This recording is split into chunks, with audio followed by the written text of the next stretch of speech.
पण मग हे अफोर्डेबलमध्ये येतं का? हो, अफोर्डेबलमध्ये येतं. कुठे आणि हे पेणला आत्ताचा जो करंट अफोर्डेबल प्रोजेक्ट आहे तो पेण नागोठण्याच्या जवळ आहे. म्हणजे मुंबईपासून जवळ आहे ना? एकदम जवळ. म्हणजे आता 1.5 तास. हां, 1.5 तास. आणि आता जे नवीन एअरपोर्ट होते त्याच्यापासून अर्ध्या तासावर. नवी मुंबई एअरपोर्ट जे होते फक्त अर्ध्या तासावर आहे. म्हणजे अगदी जवळ आहे आणि तिकडे निसर्गाच्या जवळ आहे. निसर्गातच ते केलेलं आहे. म्हणजे मी प्रोजेक्ट डेव्हलप करताना ना आर्किटेक्ट बरोबर माझे वाद होतात. तो जेव्हा लेआउट करतो तेव्हा म्हणतो की हा रस्ता असा नाही, हे झाड मध्ये येत आहे, आपण कापून काढूया. म्हटलं हे पाप माझ्याकडून नाही होणार. माझ्या लेआउटचे ना असे वाकडे तिकडे रस्ते आहेत त्या लेआउटमध्ये. दिसत पण छान असेल ना असं? हां, ते बनल्यानंतर दिसतात. पण तो लेआउट बघताना हे काय केलं, जे आर्किटेक्ट सरळ लाईन्स मारतात त्यांना ते सुरुवातीला वेगळं वाटतं, पण जेव्हा ते झाडमध्ये 30-35 वर्षाचं 40 वर्षाचं झाड तुम्ही तुमच्या रस्त्यात येतं म्हणून 2 मिनिटात तोडून टाकणार, म्हणजे मला ते योग्य नाही वाटत. त्यामुळे त्या प्रकल्पात गारवा, म्हणजे सगळ्या माझ्या प्रोजेक्ट्समध्ये ना 1 ते 2 डिग्रीचा फरक असतो टेम्परेचरमध्ये. शहरात जर समजा 30 डिग्री असेल, त्या प्रकल्पात 27-28 डिग्री टेम्परेचर असतं. आणि हे झाडीचा, म्हणजे तिथे झाडं आहेत त्याचा तो परिणाम असतो. म्हणजे पण मग हे घर बांधताना तुम्ही असं वेगळं काहीतरी इको फ्रेंडली किंवा असं बांधता का?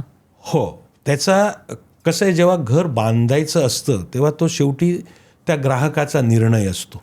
पण आम्ही त्याला मनवण्याचा असा प्रयत्न करतो की तुम्ही इको फ्रेंडली घर बांधा.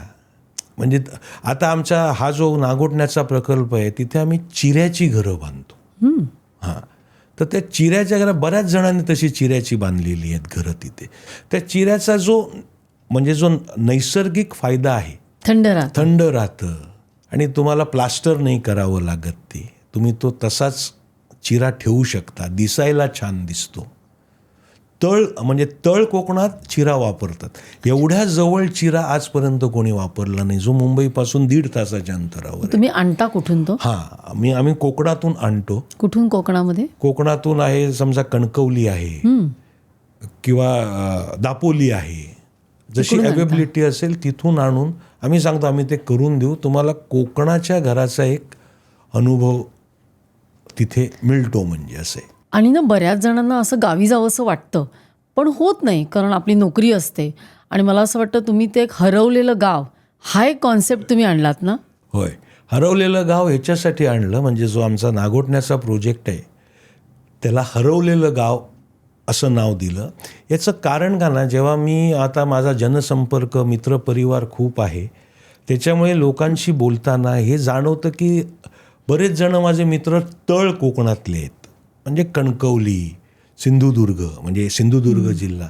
तर ते म्हणतात तरी पोचायलाच आम्हाला ना 8 तास 9 तास लागतात. नको वाटतं. त्यामुळे फॅमिलीना जाऊन गावी जायचं म्हटलं का नको म्हणते. पण मला गाव आवडतं किंवा त्यांनाही आवडतं, गेल्यानंतर खुश होतात. मग मी म्हटलं की तुमचं गाव एवढ्या लांब आहे, तेच फिलिंग आपण ग्राहकाला 1.5-2 तासाच्या अंतरावर देऊया. तर म्हटलं मी जर तुला तसं चिऱ्याचं बंगला, तुझं जे घर आपण म्हणतो चिऱ्याचं, ते जर 1.5-2 तासात, तो मला शक्यच नाही होणार आहे. मग म्हणून आम्ही लांबून चिरा आणून हे जो नागोठण्याजवळचा जो प्रकल्प आहे इन द वुड्स, तिथे हरवलेलं गाव नाव दिलं. आणि अतिशय चांगला प्रतिसाद मिळाला त्याला. आणि लोकांनी आज तिथे बंगलेही बांधतायत लोक. आणि ते खरंच सांगतात आमचं गाव नव्हतं तर आम्हाला गाव मिळालं. आणि अनेक जणांना अजून एक मला सांगायला आवडेल की बोलताना असं जाणवणार आहे आमचं गाव नाही आहे हो. जे रिसॉर्टला लोक यायची म्हणाले छान आहे पण आमचं गावच नाही, वडलोपाजीत विकून टाकलं असेल प्रत्येकाच्या याच्याप्रमाणे. तर म्हटलं तुमचं गाव तुम्हाला मी देईन, तुमचं हरवलेलं गाव तुम्हाला माझ्या प्रोजेक्ट्समध्ये मिळेल. कारण का गाव म्हटलं का निसर्गात आलं ना, गाव म्हटलं का नुसता बंगला नाही आला. गावात झाडं आहेत, सगळं जपलेलं असतं म्हणजे त्या प्रकारे. पण मला सांगा त्या फार्म हाऊसमध्ये शेती करता येईल का? 100%.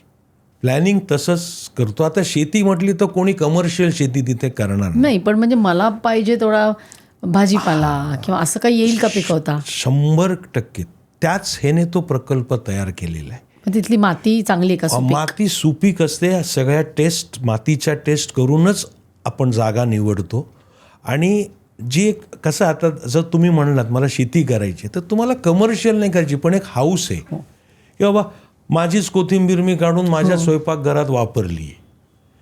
तर ह्या ज्या गोष्टी आहेत ना, हे या आमच्या प्रकल्पात आम्ही यालाच प्राधान्य देतो की तुम्ही या, तुम्हाला काय म्हणजे काय बागेचं कोणाला बाग लावणं म्हणजे गार्डन करण्याची हाऊस असते. शहरात शक्य नाही, बाल्कनीज छोट्या आहेत, तिथे ते छान प्रकारे करू शकतात. झोपाळा बऱ्याच जणांना पाहिजे असतो, ते आपल्या शहराच्या ह्याच्यात झोपाळा नाही होत.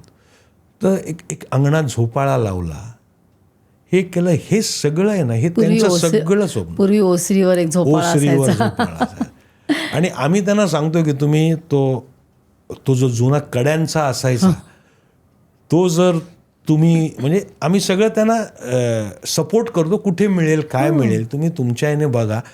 पण हे जर म्हणजे ह्याचं आमचं थोडं सजेशन्स असतात कस्टमरला की तुम्ही असं केलं तर तुम्हाला ह्याची मजा वेगळी येईल.